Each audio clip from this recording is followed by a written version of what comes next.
Today we've come to the Chinese section of Anfield Cemetery.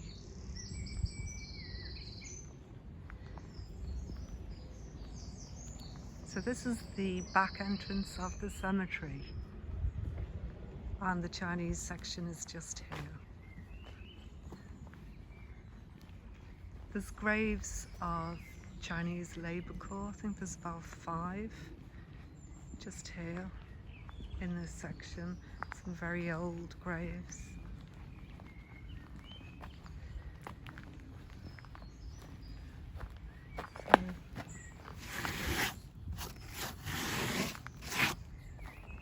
So there's 5 headstones in Anfield Cemetery, testimony to one of the great injustices of war. During World War I, 95,000 Chinese men were recruited by the British, in what became the Chinese Labour Corp as non-combatants. They worked in artillery factories, dug trenches, buried the dead, and these were poor Chinese men from the north who volunteered to leave their villages and work for Britain in World War I. At the end of the war, they cleared grenades and shells from the battlefields and exhumed bodies for reburial in military cemeteries. Despite their remarkable contribution, the men were not allowed to settle in Britain after the war, and as a further injustice, the concession ports in China were given to Japan as part of the Treaty of Versailles. They're referred to as the forgotten of the forgotten due to the lack of recognition they got at the end of the war.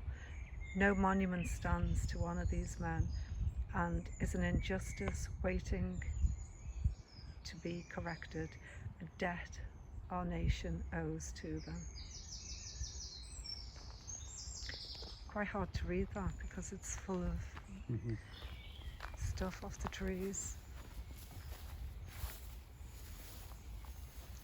So in World War I, the men were deported, and then they used that as a model to deport the men, the Chinese seamen, after World War II, 1946 onwards.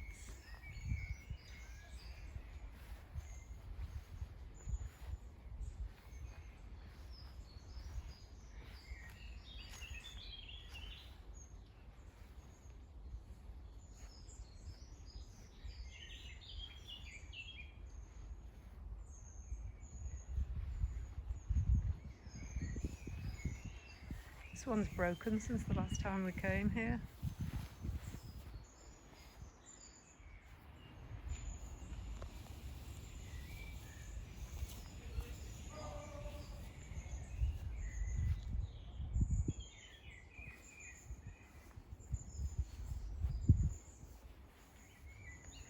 Maybe some of them become dangerous and the cemetery actually makes them drop.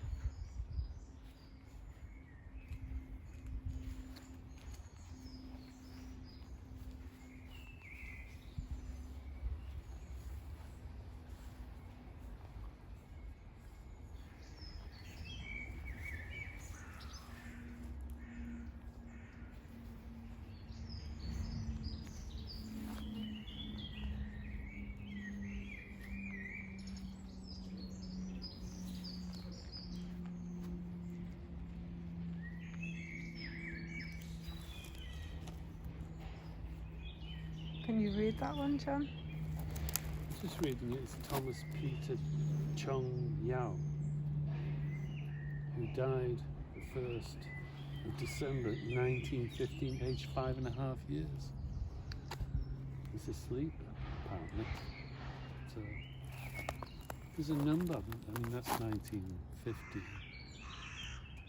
I think it's that one nun over there.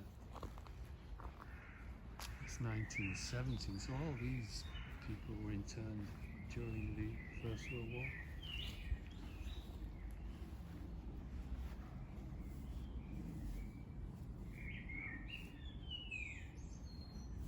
Great characters.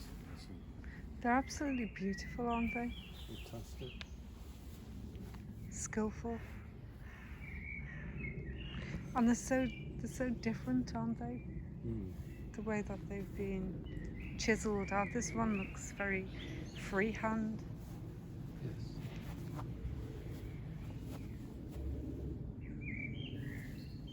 Vignette.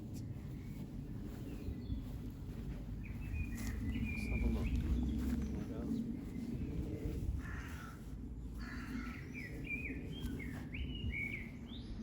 There we go. Though dead, he still liveth. Number 7473. Chow, what's that? Chinese Labour Corp member. Died June 6, 1970.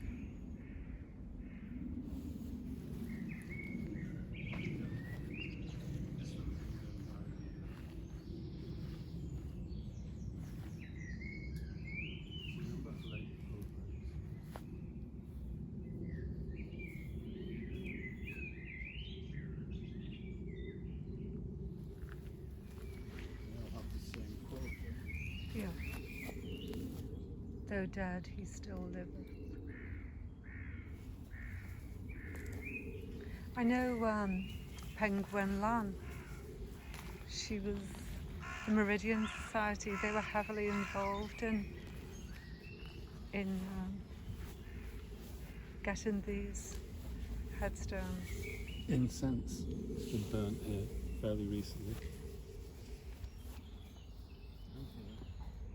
So some people still remember these members of the Labour Corp.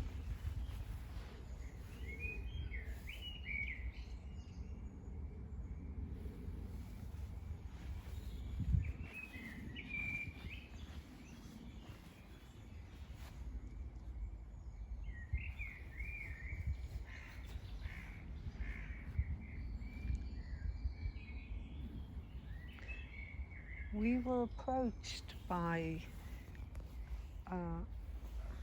the, what was it called? The Dutch, War Graves Commission. the War Graves Commission, yeah. And the Friends of Anfield, there was an old guy called Bob, and he had found that there were Chinese seamen who'd actually been on Dutch ships at the time of their death, and they were buried here in Anfield Cemetery. And so we were asked if we could help find the graves, and we met with a group of people from Holland. Raoul Broer, he was leading the project. And it was really exciting because we actually found where the men had been buried, and Raoul organised for headstones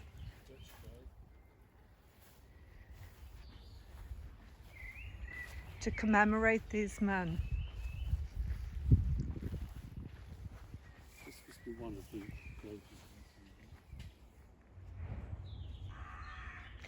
So I think there's about 30. Here's one of them. Wong Heng.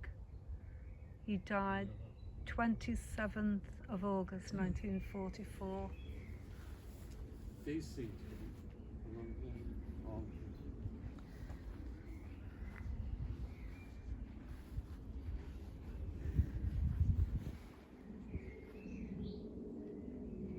That's an interesting one, isn't it, John? Where it's been cleaned and the characters have been put on.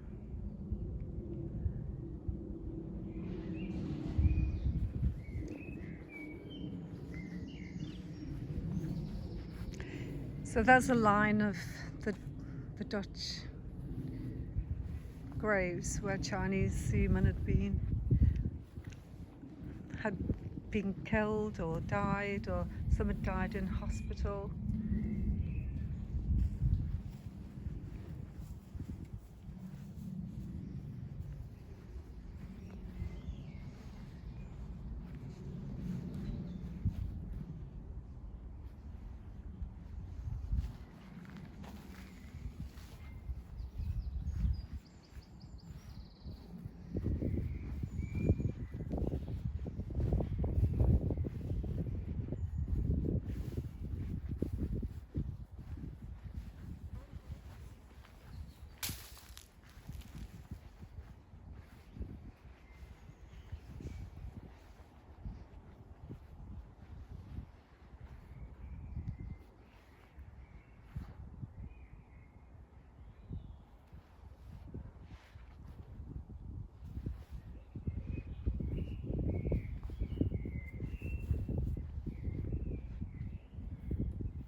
Makes you feel lucky to be alive when you look at headstones, because people died so young, didn't they?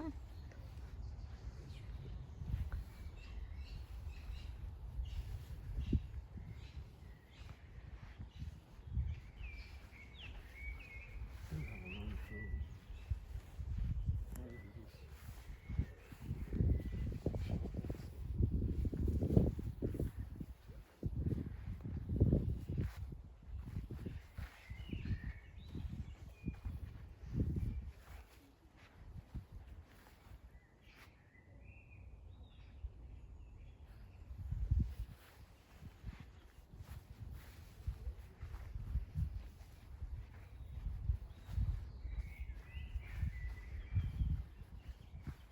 There's another Chinese Labour Corp one.